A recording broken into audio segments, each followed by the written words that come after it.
स्वागत है आप सभी का एमपी न्यूज में और आपके साथ मैं हूं हर्षिता बघेल। और इस वक्त न्यूज रूम में बात करूंगी प्रदेश की कुछ बड़ी खबरों के बारे में। मध्य प्रदेश के खरगोन में दंगे के बाद लोगों के बीच वैमनस्यता और बढ़ गई है। अब यह शहर से गांव तक जा रही है और जिले के कई गांवों में हिंदू संगठन के सदस्य जनता को सार्वजनिक रूप से एक संकल्प दिला रहे हैं। उन्हें विधर्मियों की दुकानों से कपड़ा, चप्पल या अन्य कोई भी वस्तु नहीं खरीदने की शपथ दिलाई जा रही है।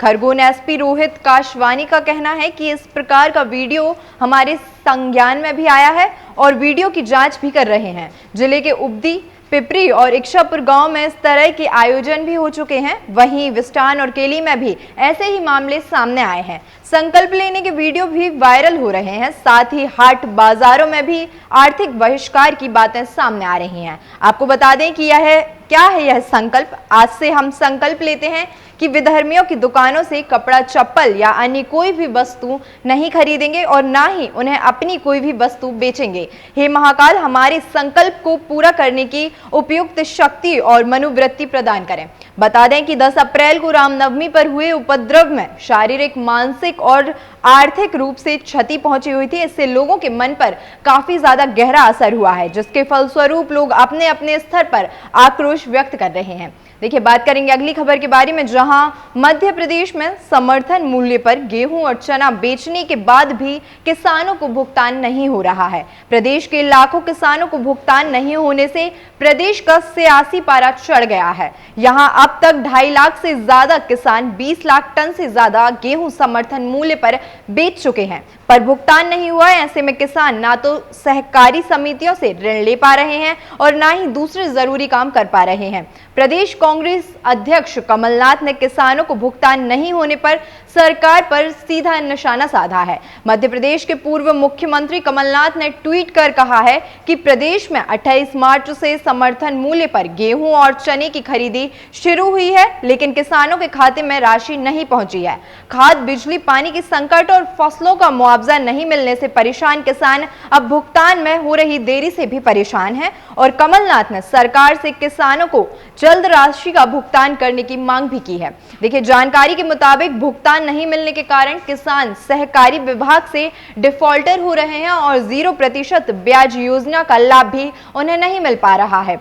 सरकार ने किसानों को ऋण जमा करने की अंतिम तारीख 28 मार्च से बढ़ाकर 15 अप्रैल कर दी थी, ताकि 15 अप्रैल से पहले किसान अपनी बकाया राशि जमा कर डिफॉल्टर होने से बच जाएं और उन्हें 0% ब्याज दर पर योजना का लाभ मिल सके। लेकिन समर्थन मूल्य पर अनाज बेचने के बाद किसानों को राशि का भुगतान नहीं होने से अब वह योजना का लाभ नहीं ले पा रहे हैं। हालांकि बीजेपी इस व्यवस्था को जल्द दुरुस्त करने की बात भी कर रही है। बताया जा रहा है कि राष्ट्रीय सूचना केंद्र को आधार से लिंक खातों की जानकारी केंद्र सरकार के UIDAI से लेनी पड़ रही है और तकनीकी प्रक्रिया के कारण भुगतान में देरी हो रही है। नए सॉफ्टवेयर के जरिए भुगतान जल्द से जल्द किया जाएगा। दरअसल प्रदेश में सरकार ने किसानों से समर्थन मूल्य पर गेहूं, चना की खरीदी शुरू की थी, लेकिन राशि का भुगतान नहीं होने के कारण किसानों की मुश्किलें बढ़ती हुई नजर आ रही हैं। देखिए, बात करेंगे अगली खबर के बारे में, जहां इंदौर में हनुमान चालीसा के पाठ पर अब सियासत गर्मा गई है। कांग्रेस ने आरोप लगाया है कि बीजेपी जनता का ध्यान भटकाने और अराजकता फैलाने के लिए इस तरह का काम कर रही है। कांग्रेस का बयान आया तो बीजेपी भी बिफर गई। बीजेपी ने कहा कि हिंदू धर्म के कार्यक्रमों से कांग्रेस के हमेशा ही पेट में दर्द क्यों होता है और कांग्रेस तुष्टीकरण की राजनीति को आगे बढ़ाना चाहती है। बीजेपी ने चेतावनी दी है कि यही हाल रहा तो आगामी चुनाव में कांग्रेस को ये विरोध भारी पड़ेगा। कल इंदौर में लाउड स्पीकर पर हनुमान चालीसा का पाठ शुरू होने के बाद प्रदेश में सियासत तेज हो रही है और कांग्रेस ने सलाह दी है कि सिर्फ हनुमान चालीसा का पाठ न करें, बल्कि हनुमान चालीसा के भाव को भी समझें और उसे आत्मसात भी करें। वहीं इस मामले पर बीजेपी कांग्रेस पर हमलावर भी हो गई। विश्वास सारंग ने कांग्रेस पर निशाना साधते हुए कहा कि कांग्रेस को राम और हनुमान जी से आपत्ति है। हिंदू धर्म के कार्यक्रम पर कांग्रेस के पेट में दर्द होता है। कांग्रेस तुष्टीकरण की राजनीति को आगे बढ़ाना चाहती है और कांग्रेस ये चाहती है कि इटली की सभ्यता को लागू किया जाए। वहीं इंदौर में लाउड स्पीकर पर हनुमान चालीसा के पाठ पर गृह मंत्री नरोत्तम मिश्रा का भी तीखा बयान आया। उन्होंने कहा कि सभी को धार्मिक स्वतंत्रता की आजादी है और दूसरे की स्वतंत्रता का हनन ना हो। हनुमान चालीसा का पाठ करने में सनसनी जैसा कुछ भी नहीं है। गृह मंत्री ने कहा कि बचपन से हम 24-24 घंटे रामायण पढ़ते आ रहे हैं, इससे इस देश में सनसनी जैसा कुछ भी नहीं हुआ है। सभी को धार्मिक स्वतंत्रता का अधिकार है, बशर्ते दूसरों की स्वतंत्रता का हनन ना हो। देखिए, बात करेंगे प्रदेश की अगली खबर के बारे में, जहां मां नवचंडी देवी धाम के आयोजन में 23 अप्रैल रात को खंडवा पहुंची फिल्म अभिनेत्री अमीषा पटेल 3 मिनट की प्रस्तुति देकर ही इंदौर के लिए रवाना हो गई थी। इसके बाद से इस व्यवहार पर उनका शहर के समाज सेवी विरोध कर रहे हैं। रविवार को इस संबंध में शिकायत आवेदन भी सिटी कोतवाली में दिया गया था।